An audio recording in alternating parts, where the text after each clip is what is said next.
Hello, hello.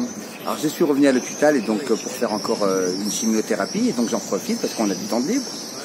Et donc je voulais vous remercier pour votre, bien évidemment, vos encouragements, vos remerciements. C'était juste adorable et vous avez été extrêmement nombreux à le faire.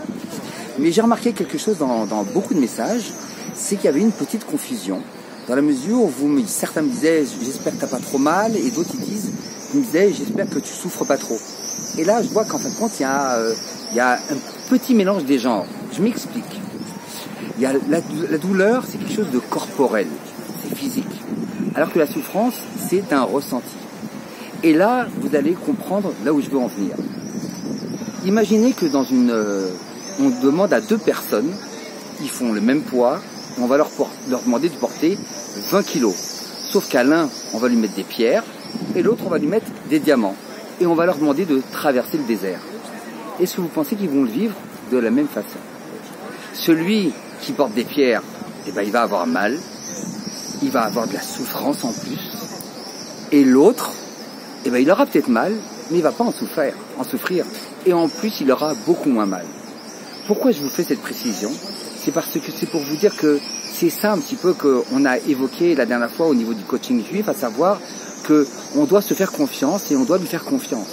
N'oubliez pas que dans le coaching juif, il y a juif. Et juif, ça veut dire quoi? Ça veut dire que le monde, il a été créé par Dieu et qu'il est gouverné par Dieu à chaque instant. Si dès lors, je comprends que c'est lui qui dirige tout, alors tout ce qui m'arrive, ça vient de lui. Or, je vous rappelle un deuxième axiome, c'est que lui, en stock, il a que du bon, que du tov. Donc, ce qu'il m'envoie, c'est du bon. Ah, c'est inconfortable. Ok, il me demande de porter un sac de 20 kilos. Qu'est-ce qu'il y a dedans? C'est sûr qu'il n'y a pas des pierres. C'est des diamants.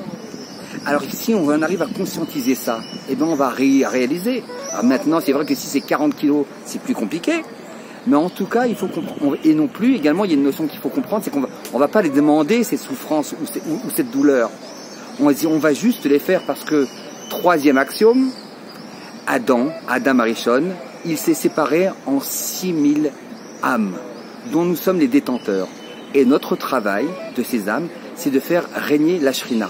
La Shrina, c'est quoi? C'est la présence de Dieu sur terre.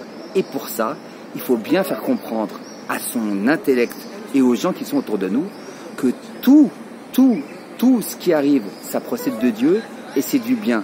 Et il faut le chercher. Donc, voilà la petite précision que je voulais vous faire parce que bon, je vous le fais très rapidement, ça mériterait beaucoup plus d'études. D'ailleurs, si vous le souhaitez, vous me le dites et on fera quelque chose là-dessus de beaucoup plus profond. Mais en tout cas, je voulais juste vous expliquer la différence entre douleur et souffrance. Et rappelez-vous de ces deux personnes qui traversent le désert, un avec ses pierres et l'autre avec ses diamants. Et faisons en sorte que notre traversée dans le monde, elle dure 120 ans. Parce que ça aussi, c'était un thème qui était assez récurrent, en croyant que j'allais me satisfaire de mes 56 ans. Non, je veux mes 120 ans. Mais si on me demande de les amener à tel endroit mes pierres, bah, ça sera comme ça. Mais en tout cas, faisons en sorte que toutes les choses que nous allons porter, toutes les épreuves que nous allons supporter, elles soient à l'image de diamants, des cadeaux d'Hachem qui nous fait pour qu'on devienne un des meilleurs juifs et des meilleures personnes également. Je vous embrasse et à très bientôt.